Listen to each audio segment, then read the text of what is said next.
This is the Uposatagara or chapter house of the Jetavana complex, residential quarters for monks known as Panchavasa. An inscription of King Mahinda IV, dated somewhere towards the end of the 10th century, speaks thus: "Whatever remains after repairs have been effected at the site of the great stone statue, Ruanpaha, the chapter house at the Abhayatura Mahasaya, at the shrine of the sacred bo tree, shall be kept as communal property." Recent archaeological excavations at the site have also revealed other features such as assembly halls and temple buildings.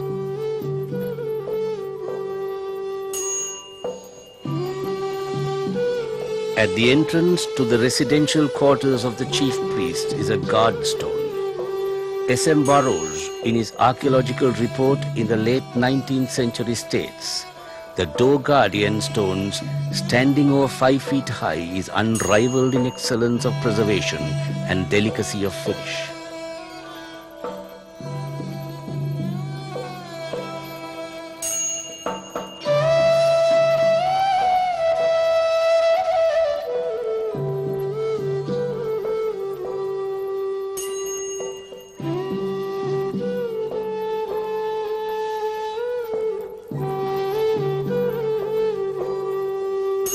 This is the best example of a moonstone, a creation unique to Sri Lankan sculpture. It can be seen at the foot of the steps leading to the Panchavasa or the monks' quarters.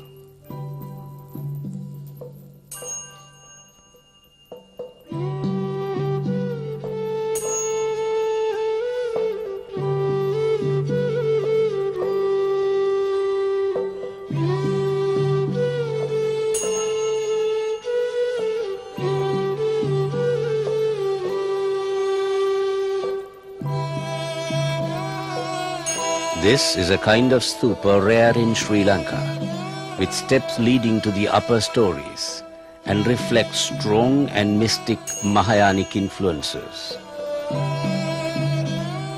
There is evidence supported by finds that the entire stupa, stone slabs and statues have all been painted with locally produced lime-based paint. One such paint-making center with engraved depressions for mixing has been discovered and restored at Abhayagiri.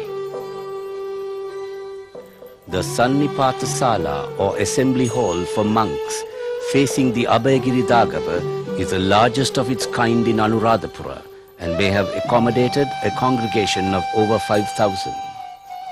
In the Mahamega Gardens, there are the remains of a sanatorium for aging bhikkhus. Dharani Griha, as these terraced edifices are known, may have been chambers where rituals and occult practices were performed and reflect the Mahayanic tradition represented by the Abhayagiri chapter.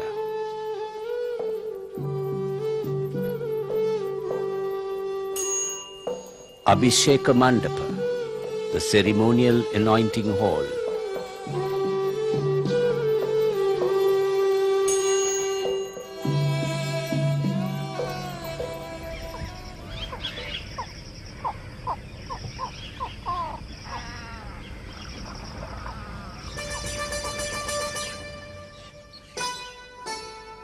There is something very weird about these remnants of ancient luxury hidden in the lonely forest, observed Henry W. Cave, writing in 1896.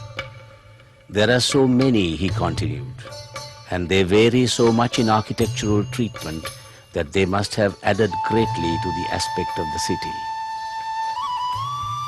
We cannot help reflecting too that the famous baths of the Roman emperors were constructed contemporaneously with these, and that while those of Caracalla and Diocletian, being built of brick, have crumbled now beyond repair, the picturesque and elegant baths of Duttagamini and their beautiful terraces and stairways of granite can with little trouble be restored to their pristine condition."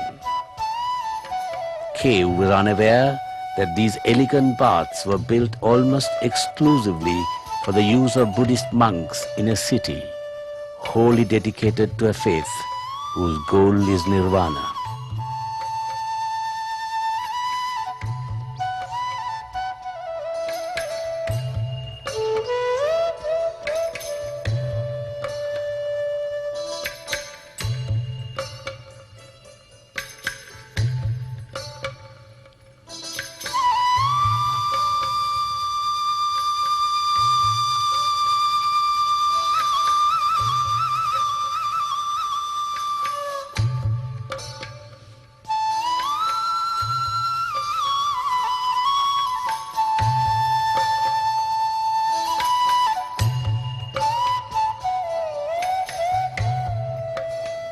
There are other stupas in the Abhayagiri Vihara complex. One such is the Lankarama stupa, which originally had a conical roof covering.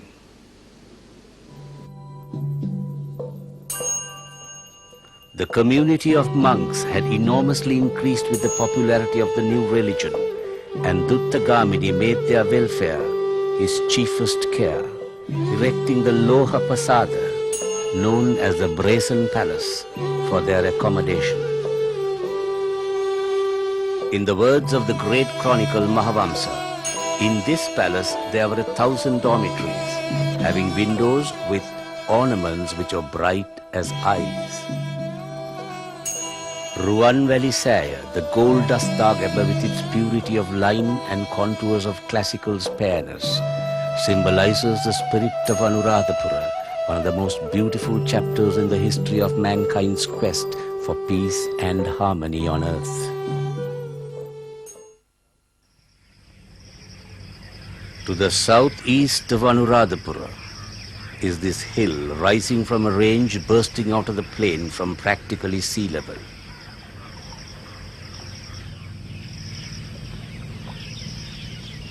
Ritigalakanda, the rock like a long pole, is steeped in history and legend. Once upon a time, the abode of the Yakkas, indigenous tribals of prehistoric Lanka, Ritigala enters recorded history in 307 BC, still not totally free of myth, when Mahavamsa records a great battle here between the rebel prince Pandukabhaya and his uncles. 1,000 years later, Ritigala becomes a hermitage for an order of bhikkhus, referred to as Pansakulika, who had taken a vow of extreme asceticism. It received royal patronage, and the numerous ruins which litter the entire hill range and its many once inhabited caves afford ample support to the story of the ancient importance of the site.